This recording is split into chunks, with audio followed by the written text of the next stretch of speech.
What's up, everyone? This is Midnight Strike 3625, and today we're going to be taking a look at an album that I have been teasing the review for pretty much ever since I came back to YouTube.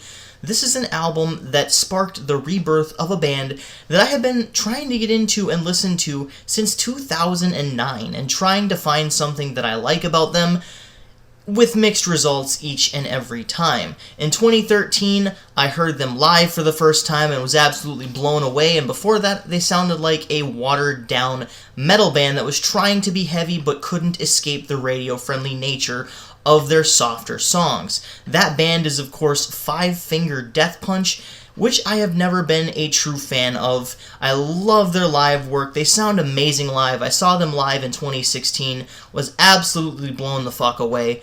But I've just never been too much into their studio work. That is, until 2020 came, and February saw the release of their best album yet.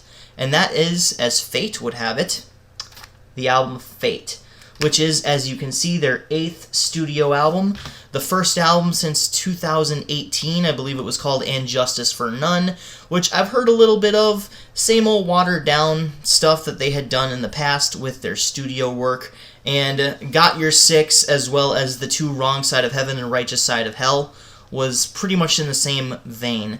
The first song that I heard that I was really impressed by Five Finger Death Punch was Lift Me Up, when they released that in 2013 on the Golden Gods Awards when they first played it, and that was a live version. As I said, that was the first time that I've heard them live. They performed it with Rob Halford, and I was blown away. I was actually pretty excited for that studio album, even though I was not necessarily a big fan of Five Finger Death Punch after their 2011 album American Capitalist. War is the Answer was pretty mixed for me. I felt like it was very watered down and a little too radio-friendly for my taste. They were trying a little too hard to be heavy, but still sticking with that radio-friendly polish, I want to say, that glossed over the rest of their albums up until 2020. So when I saw on Wikipedia, and yes, I am quoting Wikipedia on this, that this is known for signifying a rebirth of Five Finger, I 100% agree, because this is the first album that I can actually recommend by Five Finger Death Punch without feeling guilty afterwards, or like I'm trying to push an album that I personally don't really care much for. The songs Inside Out and Fate, the title track, which is actually a beginning opening instrumental, set the tone for the album for being one of their most aggressive and most heavy albums that they've ever produced. Now, this sheds the entirety of their radio-friendly polish and image on the last couple albums, or at least I would say since War is the Answer, in favor of a much more aggressive and in-your-face approach. Everything packs a punch, from the heavy guitars, the distortion used, the polish is just non-existent. I mean, it is polished as it needs to be, without being overly polished, I should say. It's very heavy, packs a punch. The lyrics are very aggressive, and there are songs on here that are a little bit softer, but they don't go into the radio-friendly territory like, say, Remember Everything did in 2011. So this is the first album that I can say impressed me throughout the entire thing.